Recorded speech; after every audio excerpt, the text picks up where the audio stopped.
সহে না যাতনা তোমার আশায় বসিয়া ব্লগে স্বাগত জানিয়ে আজ দিনটাকে শুরু করছি। শুভ সকাল বন্ধুরা, কেমন আছো? আশা করি ভালো আছো। আমিও খুব ভালো আছি। তো চলো দিনটাকে স্টার্ট করি আর দেখতে থাকো। তো বন্ধুরা, আজ না কি হয়েছে জানো তো, একটু সকাল সকাল উঠে পড়েছি। উঠে পড়ে কালকে শাশুড়ি মার সাথে আমি একটুখানি ইয়ার্কি করেছিলাম। দেখে খুব টেনশনের মধ্য দিয়ে আছে উনি। যাই হোক, আমি ব্রেকফাস্ট এখন দিয়েই দিব, দিয়ে আমি তারপর ওনার সঙ্গে বসে 10 মিনিট কথা বলবো। কথা বলে ওনাকে কনসেপ্টটা ক্লিয়ার করে দিব। যেটা আমি বলেছিলাম ইয়ার্কি করে, সেটা আমি বলেই দিব সোজাসুজি, নাহলে টেনশনে থাকবে। সত্যি কথা বলতে কি খারাপও লাগে। আমাকে হয়তো কিছু জিজ্ঞেস করছে না, কিন্তু মুখ দেখে আমি বুঝতে পারছি।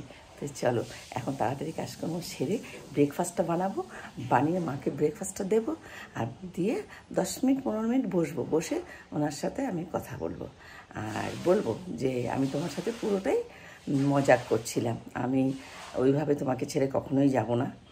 আর যাব না বলতে তুমি আমাকে মানা করবে না মন থেকে, কারণ তোমার অসুবিধাগুলো আমিও বুঝতে পারি, কিন্তু মন থেকে তো তুমি মানা করবে না। তুমি তো বলবে যে ঠিক আছে যাও যদি অসুবিধে, কিন্তু আমি তোমাকে ফেলে রেখে যাব না, আমি পারবো না। তো চলো দেখতে থাকো।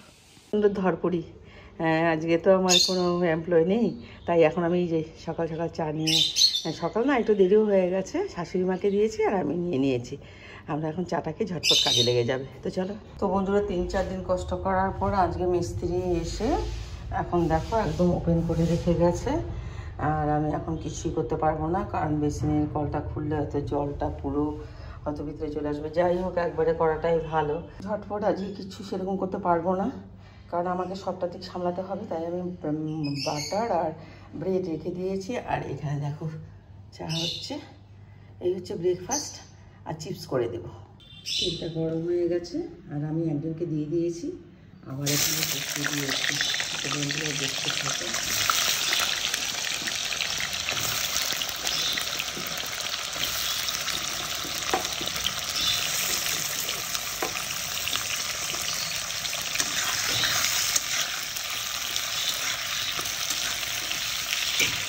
তো বন্ধুরা, আমরা খেতে বসে গেছি ব্রেকফাস্ট। এরপরে আমাদের সময় থাকবে না, তাই আমরা নিজেরা দুজনে নিয়ে বসে পড়েছি। আর এই দেখো শাশুড়ি মা খাচ্ছে আর এদিকে আমি খাচ্ছি।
তো বন্ধুরা দেখো, এখানে ভাত প্লেন রাইস করেছি, আর এখানে ধনেপাতা দিয়ে শুকনো লঙ্কা ফোড়ন দিয়ে ডাল। তবে হ্যাঁ, ওটাতে কোনো কালো জিরে বা পেঁয়াজ কিছুই দিইনি, সিম্পল, কারণ অনেকে পছন্দ করে না, তো তাই দিইনি। আর এখানে হচ্ছে গিয়ে মূলো শাক, আর এখানে আলু ভাজা, কারণ অনেকেই আলু ভাজাটা খেতে চায় না, কুমড়োর তরকারিটা খেতে চায় না।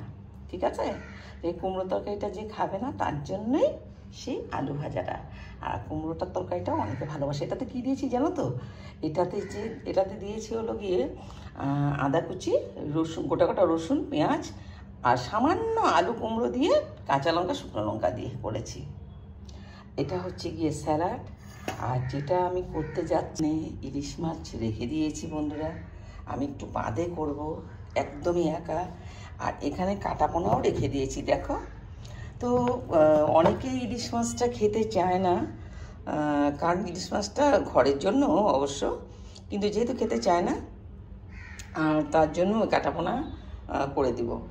আর এখানে গতকালকে মাংস করেছিলাম, এখানে ছিল একজন তো ভীষণই ভালোবাসে, তো তাকে এই মাংসটা দিয়ে দিব। এটা বলতে যাচ্ছিলাম, দেখো এই হচ্ছে গিয়ে আমার বেসিন, এই হচ্ছে গিয়ে কল। গতকালকে ছিল সানডে, তো সানডেতে আমি কি করেছিলাম,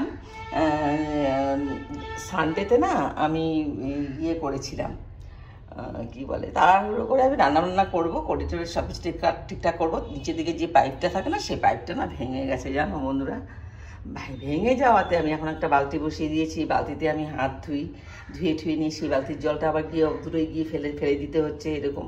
কারণ জানোই রান্না করতে গেলে বিশেষ করে মহিলারা, পুরুষরা অনেকে রান্না করে, কিন্তু মহিলারা বিশেষ করে খুব ভালোই জানবে যে কতটা অসুবিধা হয়। যেহেতু আমাদের 15, 16, 17 এরকম আমাদের মেম্বার, তো এই মেম্বার্সদের জন্য তো আমাদের এরকমভাবে তো হয় না, বাইরে গিয়ে করতে হবে। তো তার জন্য মনে মনে ভেবেছি যে কি করব, উপায় তো নেই, কারণ পরিস্থিতি মানুষকে অনেক কিছু শিখিয়ে দেয়। তাই আমি এখন ভেবে রেখেছি যে এইভাবেই করবো। আর আজ যেহেতু সোমবার, আজ ঈদে আমি কাউকে ডাকতেও পারবো না, কেউ আমাকে হেল্পও করবে না, তো আমি এইভাবে রান্না করেছি। এখন আমি ইলিশ মাছটা করবো। আর এখানে আমি কেটে রেখে দিয়েছি আলু বেগুন, দেখো বন্ধুরা, এই দেখো। তো আমি এইভাবে এখন করব। আর ঘরটাকেও ক্লিন করে নিয়েছি। আমার মানে প্রত্যেকটা কাজ কমপ্লিট, শুধু মাছটাই ইনকমপ্লিট। তো এখন আমি সেটা রান্না করব, সেমন সময় হয়নি, 1:45 হয়ে গেছে অবশ্য, শুধু মাছটা কত সময় লাগবে না। তো চলো, এই কি বলবো, খুব কষ্টের সাথে করছি। এখন আগামীকাল অবধি আমাকে ধৈর্য ধরতে হবে, মিস্ত্রি আসবে কি আসবে না। যদি আসে খুব ভালো, আর যদি না আসে তাহলে তো করার কিছু নেই, আমাকে 2 দিন কষ্ট করতে হবে। কষ্ট করে আমি করে নিচ্ছি, আর নিতে হবেও। তো চলো বন্ধুরা, এখন খাওয়া দাওয়া কাউকে স্টার্ট করবো। বন্ধুরা, এই আলু বেগুন দিয়ে ইলিশ মাছের ঝোলটাই করে নিয়েছি, অন্য মাছটা করবো না। যদি কেউ ওই মাছটা না খায় তাহলে তাকে একটা অমলেট করে দেবো, এই রেখে দিয়েছি ডিমটা, এটাই করেছি। আর এই দেখো সারি করে 2-3 জনকে দিয়ে দিয়েছি। এই দেখো এদের খাবারটাও বেড়ে নিয়ে একদম রেডি করে দিয়েছে। তো চলো, দিনে না টক দই, স্যালাড, পাঁপড়, ডাল এটা দিয়েই খাওয়া হয়ে যায়, বেশ ভালো করে হয়ে যায়। আর বেশি কিছু খেতে ইচ্ছেও করে না। এই তো চলে আসছে সেই দিনগুলো, স্যালাডটা রোজই থাকবে। তো বন্ধুরা, শেষ পর্যন্ত এই দেখো জালি লাগিয়ে দিয়েছি নতুন। আর এই দেখো একদম নতুন লাগিয়ে দিয়েছে, পাইপও লাগিয়ে দিয়েছে, জানি না এখন কি হবে। Later that night. সকাল থেকে ওয়েট করি কখন কাজকর্ম সেরে সেই সন্ধ্যের খেলাটা বসে দেখবো, খুব ভালো লাগে। হয়তো অনেক কিছু জানবার আছে, শিখবার আছে, অনেক কিছু হয়তো জানি না, কিন্তু ছোট থেকেই আমি খুব খেলা দেখতে ভালোবাসতাম। যে কোনো খেলাই বলো, ফুটবল বলো, ক্রিকেট বলো, হকি বলো, ভালো লাগে দেখতে। আর ক্রিকেটটা সত্যি কথা বলতে কি ভালোও লাগে, বসে ভীষণ টাইম পাস হয়ে যায়, আর ভালোও লাগে। আর ওটার আশা নিয়ে আমার সারা দিনটা আমার চলে যায় খুব ভালোভাবে।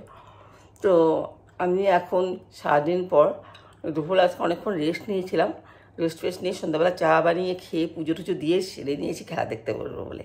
দিদি চলে এসছে রান্না করতে, দিদি রান্নাবান্না করে একদম পরিষ্কার করে রেখে দিয়ে গেছে।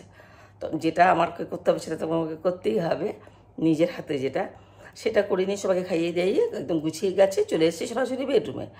আর আজ কদিন ধরে কাকিমার সাথে তো ছেলে গেছে, ট্রিটমেন্টে গেছে কাকুকে নিয়ে, তো ছেলেও গেছে। আর এর আগেও গেছিলো ও 1-2 বার।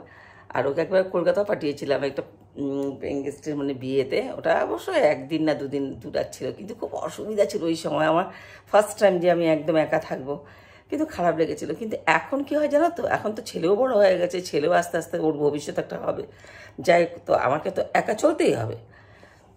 চলাটা তো চলি সেটা না, কিন্তু একা থাকাটা আমার ভয়ঙ্কর ব্যাপার ছিল। ছোটোবেলা থেকে খুব ভয় পেতাম, মেয়েকালে একা ঘুমাতাম, অন্ধকারে ঘুমটা ভালো চলে আসতো। কিন্তু পাশের রুমে ছিল মা, দাদা বৌদি ছিল, মা ছিল, অসুবিধা ছিল না। কিন্তু এখানে দেখো, মা তো শাশুড়ি মা আছে পাশের রুমে, আর আমি এই রুমে, তো সরাসরি চলে এসেছি। এখন একেবারে আমি একা, আর কোনো ভয় টয় একদম কোনো কিছু আমার অসুবিধা হয় না এখন, সত্যি কথা বলতে কি। শিখিয়ে নিয়েছি নিজেকে আমি ধন্য বলে মনে করব যে একদিন আমার এরকমও যেত যে কি করে থাকবো, হায় আমার কি হবে, এই বাবা আমি একদম সন্ধ্যার থেকে একা, আমি দুপুরটা একেবারে একা, এরকম একটা মনে আমরা মানে ফিলিংস হতো। আর এখন দেখো রাতটা আমি একদম একা। তো সব শিখিয়ে দেয় পরিস্থিতিতে, সবাইকেই সেটা। আর নারীর শক্তি একটা বলে আছেই, পুরুষরা তো থাকতেই পারবে, একা একা থাকবেও, কিন্তু নারী যেটা শক্তি সেটা সত্যি স্বয়ং ভগবান থেকে এসছে। তা না হলে আমি একদমই মানে একা একা কীভাবে থাকি, এটা অনেকেই থাকতে পারে, সেটা আলাদা কথা, কিন্তু যেহেতু আমার ছোটোবেলাতে প্রচণ্ড ভয় ছিল, ছিল, সেগুলো সমস্ত কাটিয়ে জানি না ভবিষ্যতে কি আছে, তো আমি একদম একা। এই দেখো আমি দরজাটা বন্ধ করে দিয়েছি বন্ধুরা, এখন আমি সরাসরি একদম একা বিছানায় শুয়ে পড়বো। আর আমার সাথে আছে দুটো পাখি, সেই পাখি দুটো আমি